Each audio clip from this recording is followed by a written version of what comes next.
Hey everybody, welcome back to my channel. Today I have another thrift haul video that I wanted to share with you guys.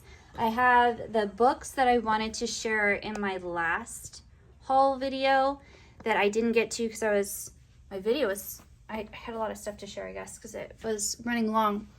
But when I went to Goodwill yesterday, I ran into like a huge amount of craft supplies for a really good deal. So I'm ready to put all of this away. So I thought, let's go ahead and record another one of these videos so I can put everything away. Because I'm going through a deep clean of all of my stuff, like throughout my entire house. And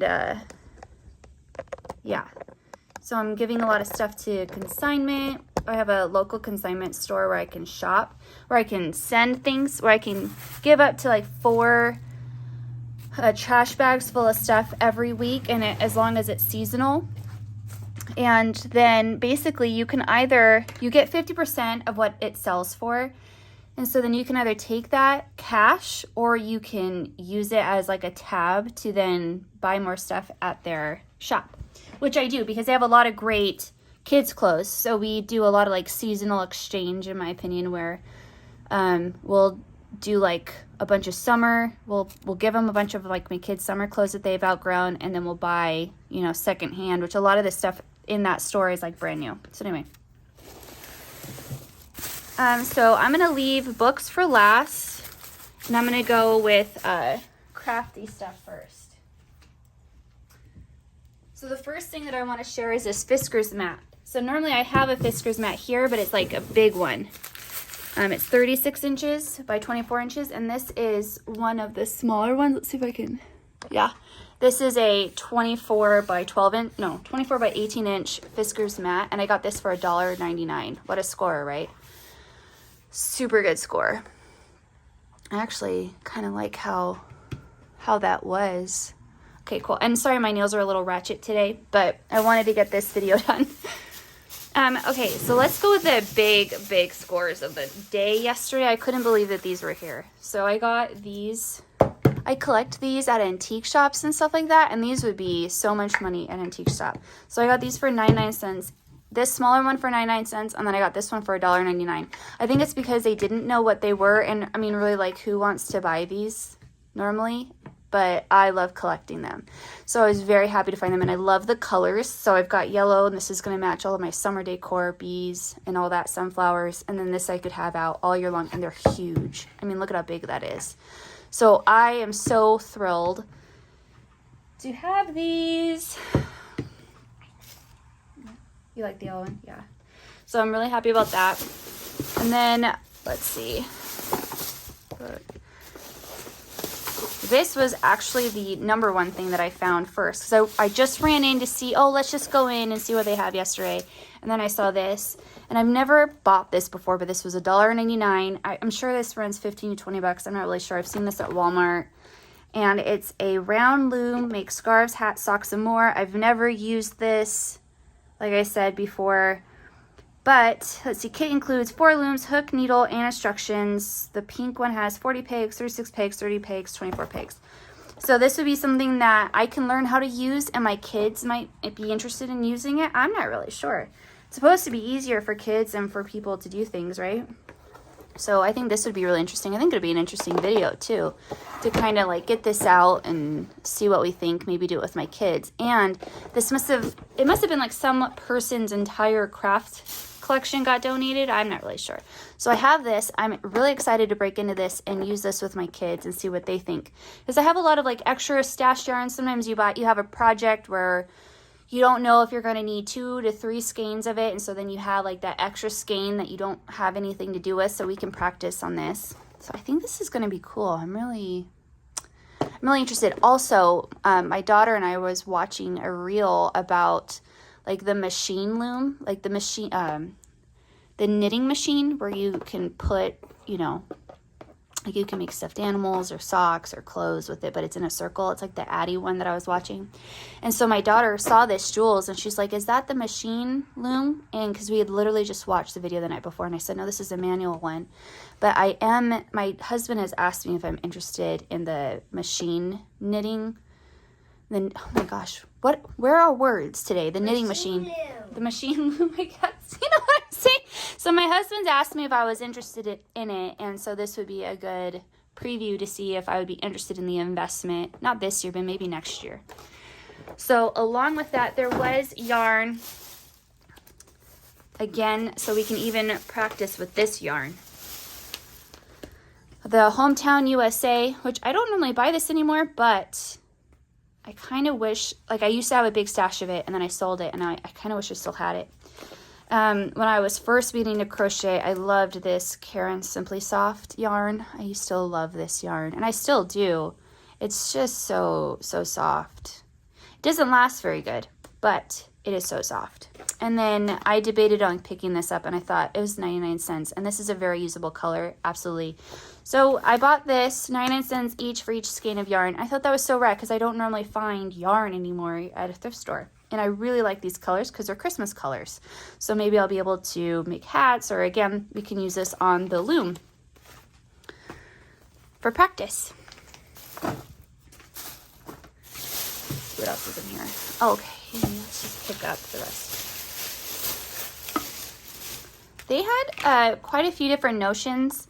They're vintage notions, but I have so many that I was able to pick up at a flea market this past, a few months ago. And I actually, going through my closet in my office craft room, I found just how many vintage sewing notions I have. So I'm thinking about doing a giveaway in one of my upcoming videos of just like a little bit of a haul of just like vintage things. Anyway, so this is a metal zipper. The zipper that flows with the figure. So this is supposed to be a dress or neck metal zipper, and it's 12 inches. I don't see why I couldn't use this in a bag though. So I might use this in a bag because I have some bags that I want to make. I found this, which was great. I love these things from Hobby Lobby. I hang these up in my homeschool room. And I love them because I just like hang them up and they're cute. And so I just have to use my hair dryer and get the glue off, and it says Harvest on it, and it's cute. My daughter Fiona and I, who's 11, can't wait to do this. I can't wait to do this. It is a Sherlock Holmes puzzle case, 120 enigmas for you to solve, inspired by the world's greatest detective. Includes a rules and solutions book, case cards, a detective's notebook, and an egg timer, and it's completely sealed. So if you have played this, I'd love to know. I've never seen or heard of this, so I'm really looking forward to it. I love Clue, and I love playing with my family, but I always win, so maybe this would be a more fair advantage. So that's everything I got. Hey, that's everything that I got from Goodwill yesterday. I've been saving this. I got this for $1 at one of our local thrift stores. These are Chow Goo 32-inch size 1.5 red lace circular needles. So I thought, how could I not pick up Chow Goo needles for $1? And I like Chow Goo. I was able to find this fat quarter for $1. They had other fat quarters for $1, but I don't know. I liked this one, so I picked this one. I love this one a lot, actually. And I'm going to use this as inspiration for a future cross-stitch design to go with my gingerbread my surfer gingerbread man. If you haven't seen, I have a surfer gingerbread cross-stitch pattern that I designed and put in my Etsy shop for Jolly July.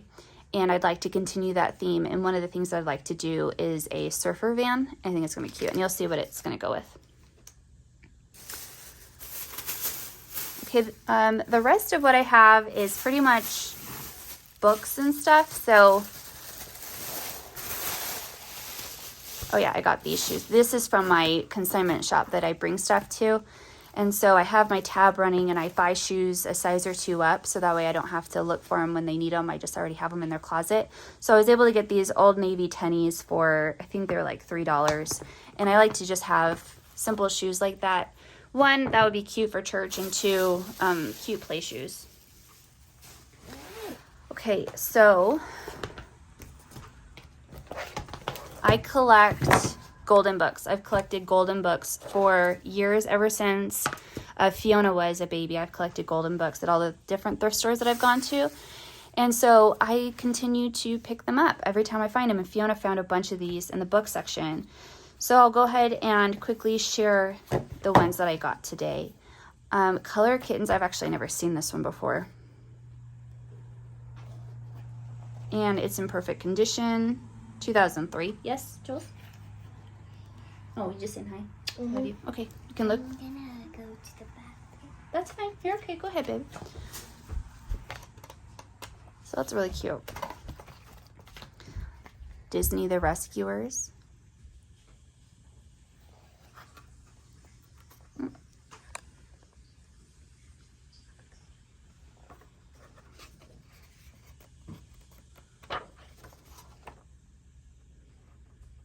$1977. So this one's an old one. I don't mind when they're written in like this. I actually really like it. Annabelle's Wish. This is one of those movies on VHS that would be played at my grandma's house at Christmas time in the den where all the grandkids were while the adults talked. And the Saggy Baggy Elephant. 1974. So this is an old one too. When Bunny Grows Up.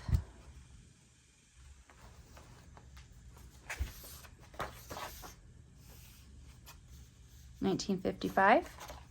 I always love looking at the editions. The Pussycat Tiger. Oh. 1972. Third printing, 1975. Lampstons, $3-4. Must have been a thrift store.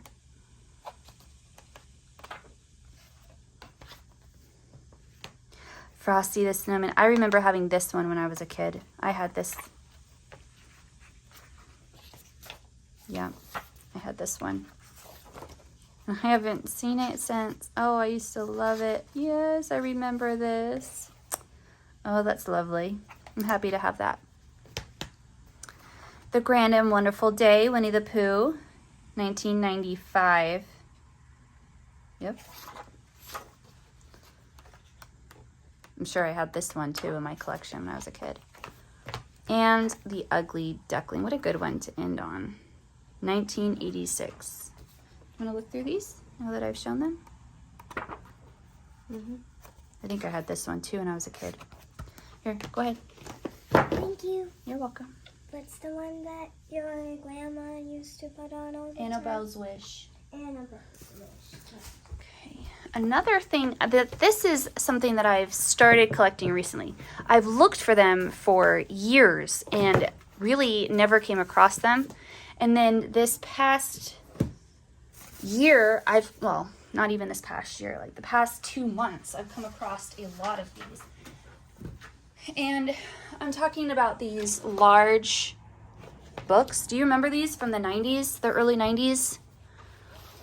So I found this one at the consignment shop this week, and it is Winnie the Pooh. And I remember being a child, like 4 or 5, and my sister worked at a bookstore, and she would get me these books. And so the golden books and these are the books that I remember from my childhood, like younger than Jules. So I'm sure you remember these if you remember, the 90s. And then at another flea market, the flea market where I got that huge primitive haul that I shared in one of my Flosstubes recently, a couple months ago, I guess, is this. It's a box set of Disney's romance, Cinderella, Sleeping Beauty, Beauty and the Beast, and Pocahontas. I've never seen this before in all of my days. I didn't even know that they could come in a box set like this. So, yeah, I'm super happy, and they're in there pretty good. So I got the box set of these, which I am so happy to have. I remember I had the Little Mermaid, and that was like so precious to me because Little Mermaid was my favorite. I had the Little Mermaid bed set with the sheets. Oh, I love them. So yeah, so I collect these, so I'm gonna have the golden books and these, and I'm just my vision going into, you know, hopefully when I become a grandparent one day, is to have like this big library of children's books, of all these classic stories and classic editions. So that's my dream, is like the full set of these, the full set of the gold, I mean, not the full set, but like a huge collection of the golden books, which I have a large collection. And then, you know, I collect classics, and I collect very old edition of classics and classic literature. And so, yeah, so that is my goal for my library as I get older. And then lastly are going to be the other books that I've collected. So these were from recently, and these are actually all from yesterday.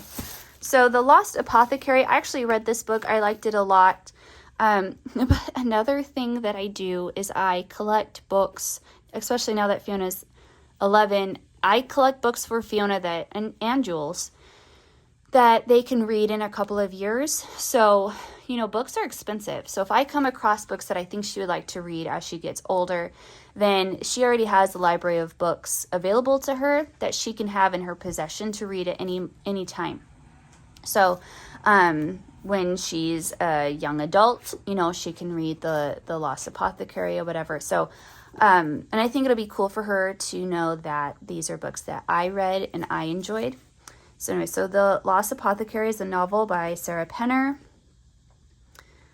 In 18th century London, women whisper of a hidden apothecary shop and its mysterious owner, Nella, who sells well-disguised poisons to use against the oppressive men in their lives. Nella's dark world is no place for her newest patron, a precocious 12-year-old named Eliza Fanning, but their unexpected bond sparks a string of consequences that echoes through the centuries. 200 years later, aspiring historian Caroline Farewell is running from her own demons when she discovers a clue to London's long unsolved apothecary murders.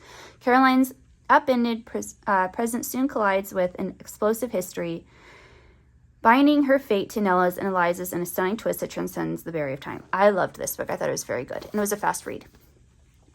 This one is N.W. by Zadie Smith, a novel. I have to be honest with you. I have no idea what this is, but I know Zadie Smith, and so I picked it up because I've heard of the author. So that's why I picked it up, to put in my collection, my library. Jules picked this one out. This is The Tarantula Scientist. And so she loves bugs. So she's going to learn all about these guys. So she asked if she could get it, and I said, sure.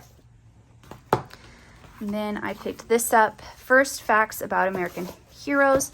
So the kids, if they're bored or something like that, they'll just pick some of these books up and just read 1 or 2 pages at a time.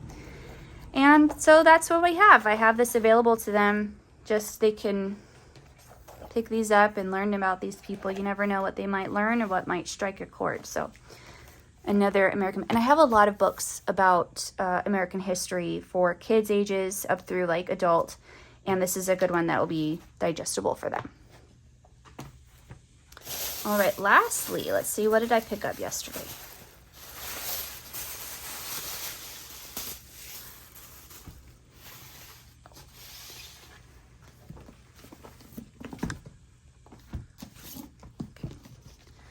All right, so I picked up Red Queen because, again, I have a collection growing for Fiona to where if she wants to read young adult books in a couple of years, she'll be mature enough to be able to read them.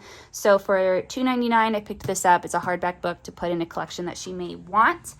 And you won't be able to find this cheaper. Even at Book Outlet, you can't find this cheaper. So, again, I'm just going to use my hot air glue, my hair dryer, and get the stickers off of the sides of these books, and they'll be brand new. So the Red Queen, I picked that up. That'll just go in my closet for later. I picked up Deadwood because it's a classic. It's a classic story. And we like to have these kinds of books in my collection. I pick these up for my husband, and then he keeps them on his side of the bed. He listens to a lot of audiobooks. And sometimes when I collect books like this for him, first, they're great to have, you know, as history, and number 2 is sometimes it spurs books that he wouldn't have thought to listen to, so he might find this and listen to it. My daughter Fiona asked for Seekers. She loved the Warrior Cat series, right? Yes. And then the author of the Warrior Cat series is the author of all of these Seeker series. She likes them. They're not her number one favorite, but she does love them. And so this is a good hardback to put in her collection. And lastly, I found this, and I can't wait to give this to her. This is Pride and Prejudice by Jane Austen. We all know that story. She loved the movie, and for her, she loves classics. She loves Anne of Green Gables, Black Beauty, Gulliver. You didn't like Oliver Twist. That was too sad, right? Yeah. Despair at every corner. Despair at every corner, every turn. But she loves the classics. And so for her school year this year, she's going to read this book for her 20 minutes of reading that she does per English lesson. I mean, she reads all the time. But when she has different English lessons, she gets a 20-minute period of time that she does for exclusively like beautiful writing. And so this year she's going to read Pride and Prejudice, and I think that it's going to be lovely. I think she's going to love it, and I'm very excited for her to dive into this world of upper reading and literature, Jane Austen. So I'm very excited for her to be able to read this next school year, going into 6th grade. She's a very proficient reader, and I think that it's time that she starts reading some of these more beautiful works of literature, not the kid version, but the actual beautiful version. So yeah, so that is it for my haul today. It was a lot of really good stuff, and so really great things to add to our collections. I don't think any of it was too superfluous. Like, they were all, $1 or $2, great collection pieces. And yeah, if you have any suggestions on that round loom, I would love to know. Any tips, tricks, or anything like that you think I need to know before we start, please let me know in the comments down below. And I will see you guys in my next project and in my next video. Thank you so much for watching, you guys. Bye.